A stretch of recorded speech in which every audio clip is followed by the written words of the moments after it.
Hello, this is Craving Comics, and I'm your host, Brett Duke. It has been many years since we last posted.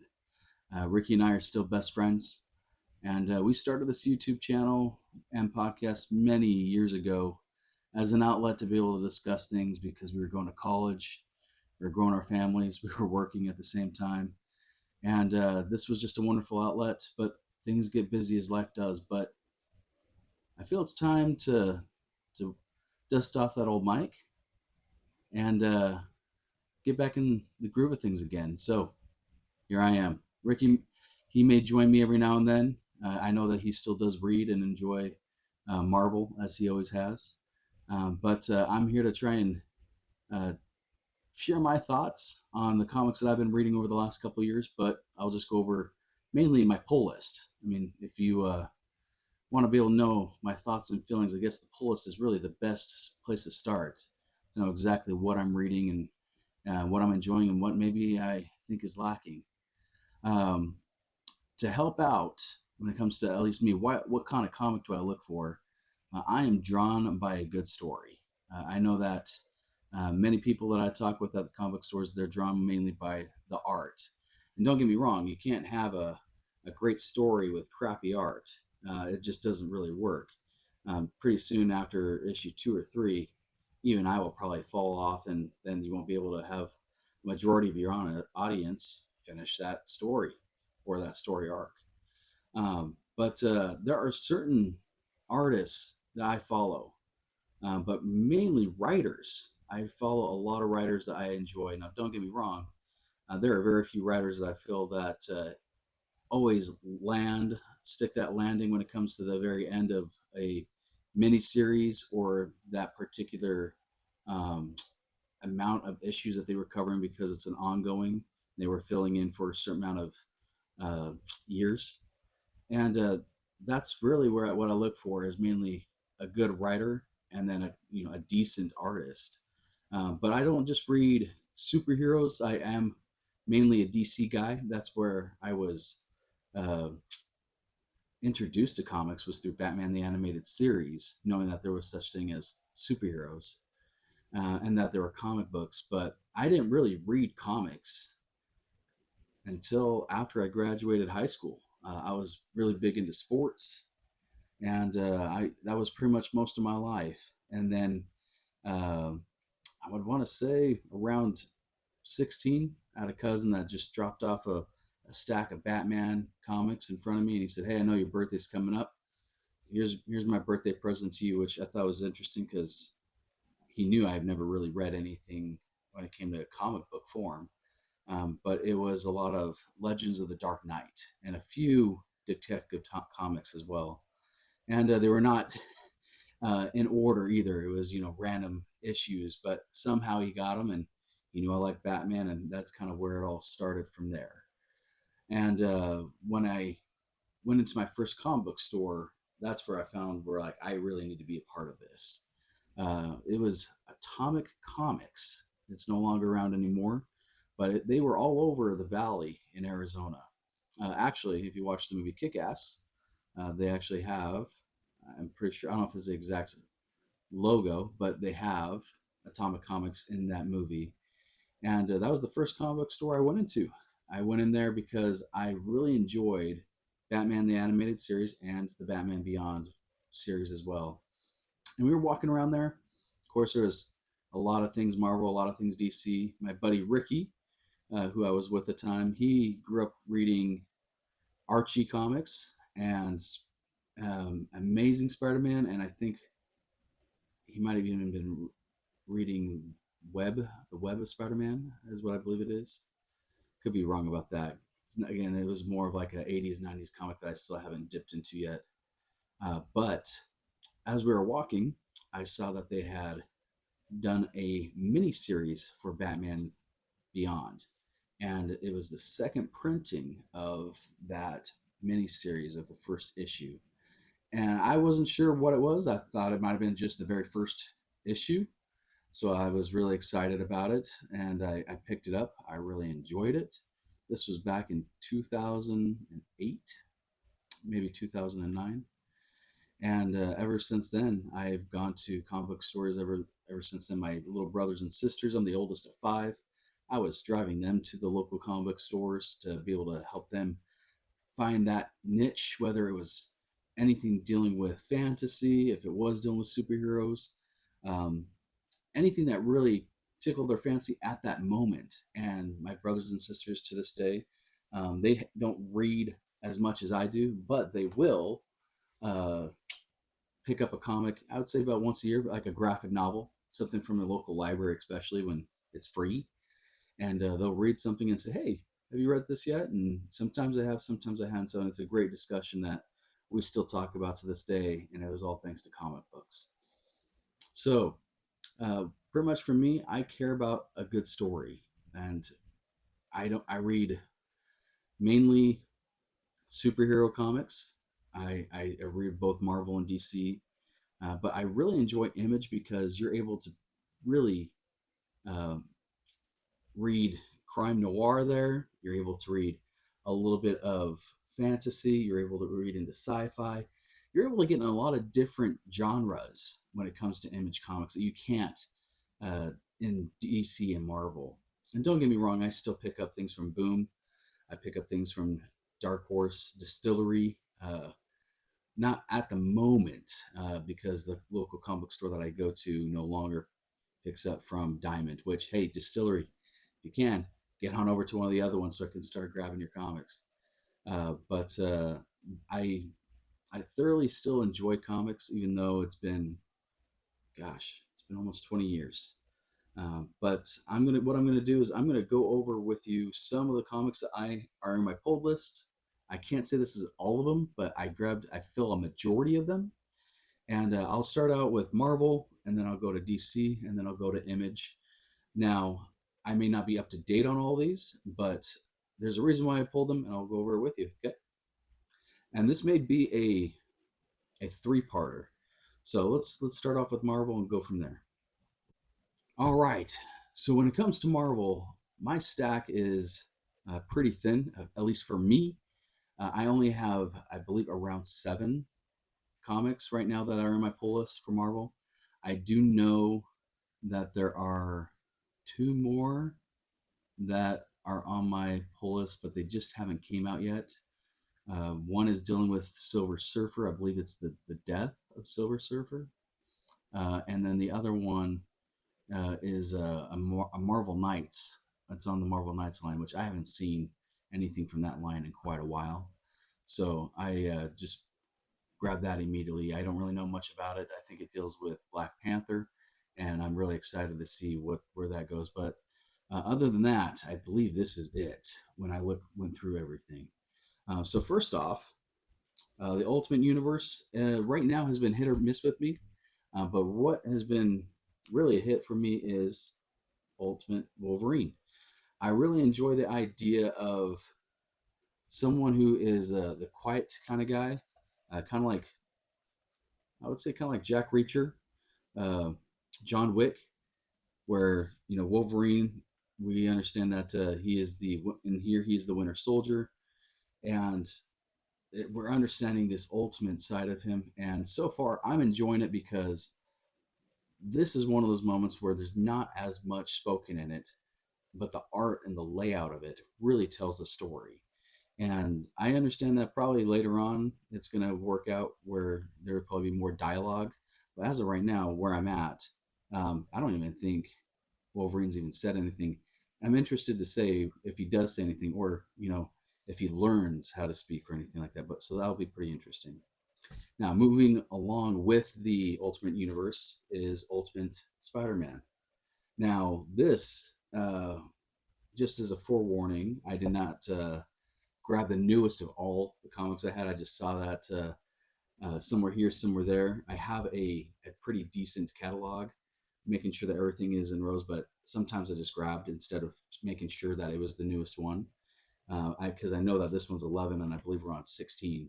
And with 16, wow, that was quite a quite a shocker there with Gwen Stacy. So I'm really excited to see where that goes. But when it comes to Ultimate Spider-Man, some people have been. I feel that.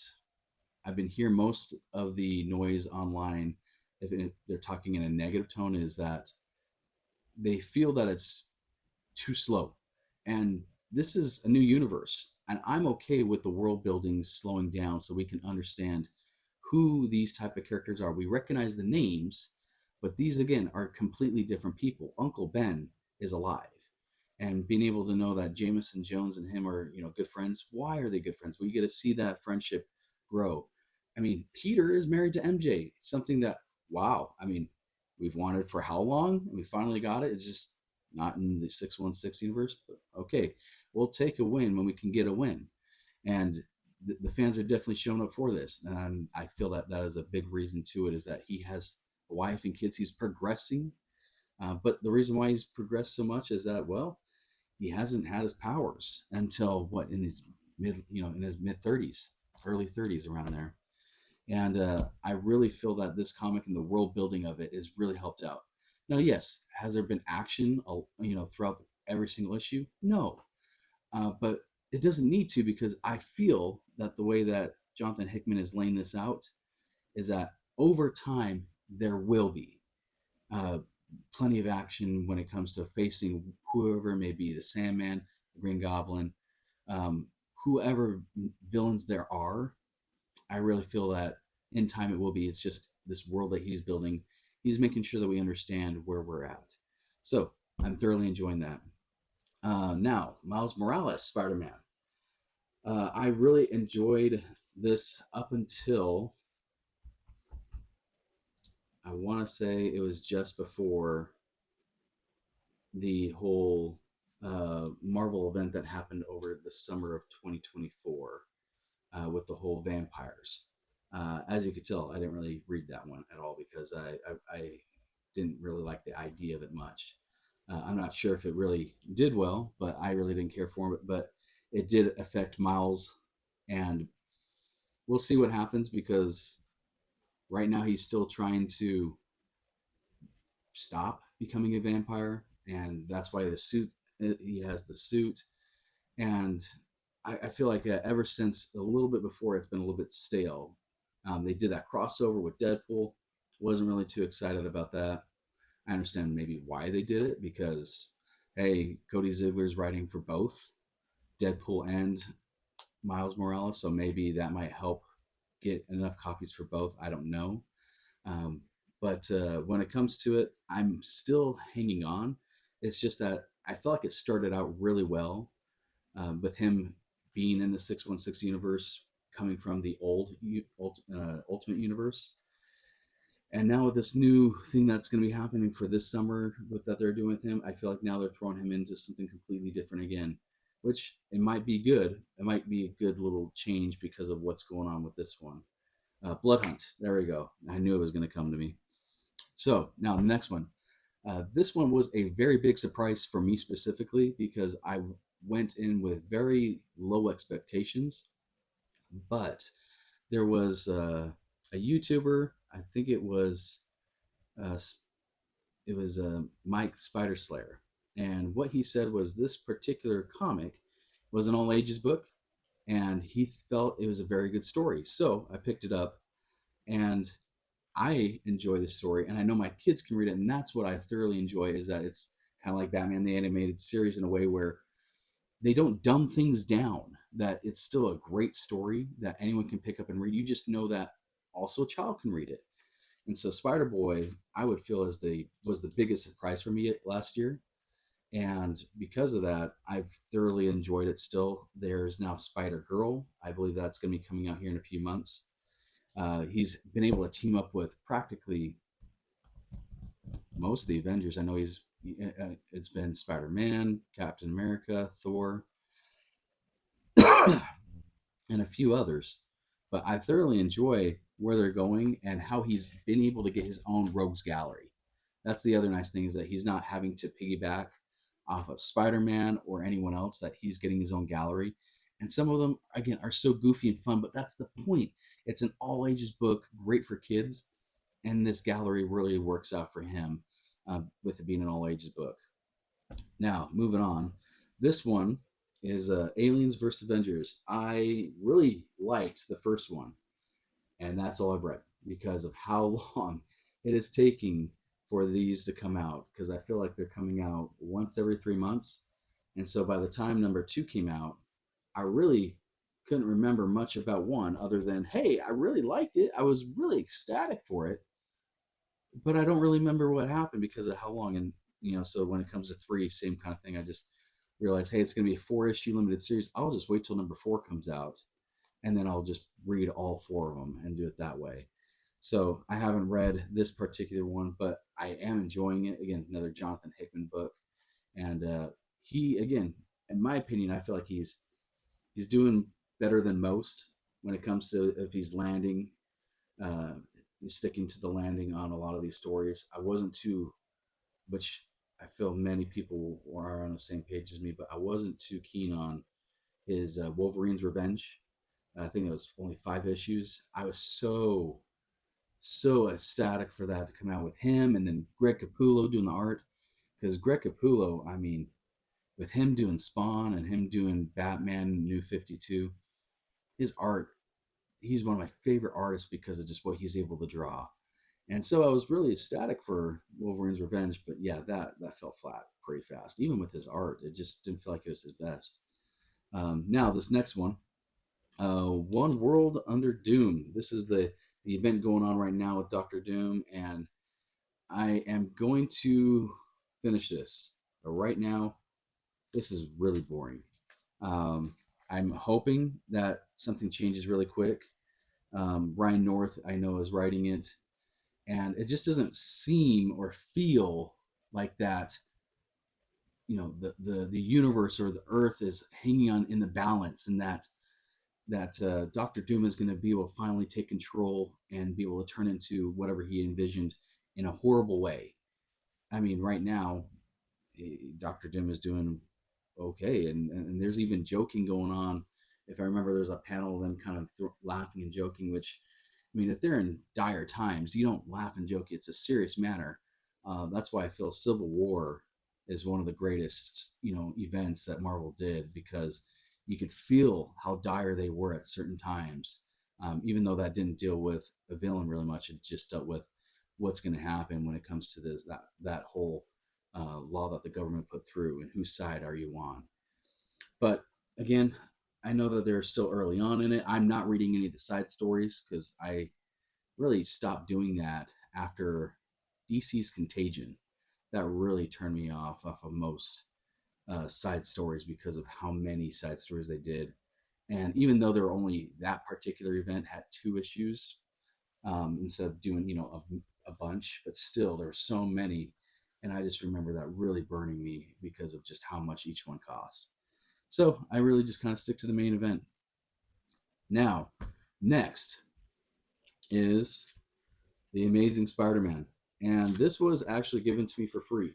My local comic book store, Strange Adventures, they were like, hey, you need to read this because I feel that Marvel is just doing Peter Parker wrong. So wrong for so many years. And I'm not even a Spider-Man fan. I'm just wanting him to progress. That's what makes a really good character, seeing that character development. And I feel he's more, actually instead of progressed, he's regressed. And that's a problem because I mean he's been around since the '60s, and right now, at least in this particular issue, I mean, starting over at issue one, he's jobless. I mean, he's trying to date around.